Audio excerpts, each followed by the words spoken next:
You know, have you ever been there standing over maybe a 10-yard chip? Seems simple enough, Yeah. right? And then you just completely chunk it or blade it across the green. We've all done it. It's maybe one of the most frustrating parts of golf, these tiny little movements, but they make such a massive difference. Today, we're going to do a deep dive into why that happens and, crucially, what the very best golfers are doing differently. We're looking at some really fascinating insights from Henrik Jentsch. He's the director over at Golf Academy 360 Degrees. He's actually studied the world's best chippers using some pretty advanced force plate technology. That's right. And our mission today really is to unpack what separates those, elite players from, well, from the rest of us when they hit that pretty standard stock 10-yard chip. We'll be digging into how they use the ground, this idea of a ground reaction force, and then the important bit for you listening, how you can maybe take some of those findings and actually use them to improve your own short game. Okay, great. So let's get straight into the mechanics then. What did Henrik's team uncover with these force plates? What really stood out about how these top players use the ground when chipping? Well, it's really interesting because what they found, especially about the lower body, it often goes against what a lot of amateur golfers think they should be doing or what they actually do.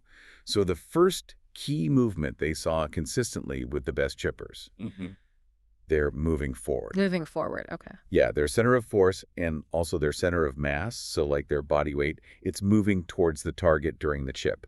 They're not staying still. They're definitely not falling backwards. It's a continuous shift towards where they want the ball to go. Okay, so a definite forward momentum. That makes sense. What's the second piece then? Because I can imagine, like you said, some instincts might push people the wrong way here. Exactly. So building on that forward move, the second thing is they are moving away from the golf ball. Away from the ball. How does that work? Towards their heels. Precisely. When we say away from the golf ball, it specifically means moving their pressure, their weight towards their heels, not towards their toes, and definitely not, shifting their whole body closer to the ball itself. Moving towards the heel creates a bit of space, helps with stability. It stops you from kind of crowding the ball, lets you deliver the club nicely. Ah, okay. Stops you getting jammed up. That makes a lot of sense. Okay. And the third key movement. The third one, and Henrik mentioned this might be the most important, they are moving up in their swing. Moving up. Yes, moving up. He actually said death in chipping is going down.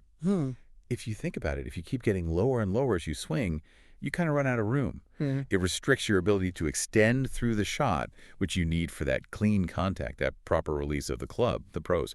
They are literally elevating their body through impact. Right, creating space for the club to swing through cleanly. Okay, this is where it gets really interesting, isn't it? Because the force plate data actually lets you see this. And the difference between a tour pro and a typical amateur is, well, it's pretty dramatic when you look at the numbers. Absolutely. Let's walk through the tour players' data. For that vertical motion first, that's the center of mass or COM moving up or down. So this player, they start around, say, 1.1 inches, just settling in. Then in the backswing, watch this. The COM moves up, maybe to 2 inches, then 3 inches. So they're literally rising maybe about 2 inches higher. Okay, going up in the backswing. Right. But here's the really critical part. During the transition and all the way through the downswing to impact, the COM keeps going up. It might go 3.3, 3.5, maybe 3.8 inches right at impact, even a bit higher after. The key takeaway, this pro never went down from their setup height. Their whole body center is elevating through the entire motion. Wow. Never went down. That's huge. And what about that heel-to-toe movement, the moving away from the ball part? Yeah, let's look at that COM heel-to-toe data for the pro. They start maybe around 0.1. As they swing down, that number gets smaller, maybe 0.9, 0.8, and then it actually goes negative. Negative means they're moving towards their heel, moving away from the ball, just like we said. Okay, so putting that together for the pro, Yeah, they're moving up and they're moving back towards their heels. exactly. And the final piece, that lateral motion trail to lead, so side to side, they start maybe at 0.4, and as they swing, it gets higher, 0.8, 1.4, something like that. Higher means moving towards the target. So the pro's pattern is clear. They go up, back towards the heel, and forward towards the target. Up, back, and forward. Okay, now let's brace ourselves. What does the amateur data typically show? This is where maybe some of us might see a familiar pattern. Yeah, it's often, well, almost the exact opposite. Let's look at the amateur's vertical motion first, where the pro went up. The amateur often starts maybe a bit low, say I guess 2 inches, settling in. But then in the backswing, they go more negative, -3, -4 inches. They literally drop down significantly. Drop down in the backswing. Okay, already the opposite. And it continues. In the downswing, they just keep going lower and lower. This is what Henrik calls that death move in chipping. Getting lower and lower, it just kills your ability to release the club properly, leads to those chunks, those thin shots. All of it. Yeah, I recognize that feeling. And the heel-to-toe movement for the amateur? Please don't say they move towards their toes. Unfortunately, yeah. They often start maybe slightly towards their heels, say metaboy 0.9, but as they swing, the number gets positive. Positives means moving towards the toes. So they're shifting their weight toward their toes and essentially towards the golf ball. Another big no-no for consistency, you just crowd the ball. Right, makes it so hard to hit the center of the club face consistently and laterally. Do they at least move forward? Yes, the lateral motion usually shows movement towards the target. They might start at, say, metaboy 8 and move towards positive numbers, so they are moving forward, or left for a right-hander. But when you put the whole amateur pattern together, it's typically forward, left, down, and towards the ball. Toes. Forward, down, and towards the ball. Which is, yeah, almost the perfect inverse of the pros who go forward, left, back, heel, and up. Okay.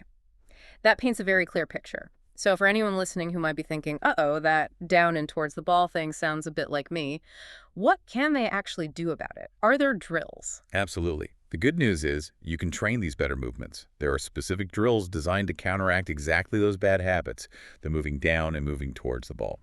The first one is called the pelvic punch drill. Pelvic punch. Okay, sounds energetic. How does that one work? It's actually pretty clever, and it really targets players who dip down too much. Here's what you do. Set up like you're hitting a normal 10-yard chip. Take your normal backswing. But then stop about halfway down. Just pause there.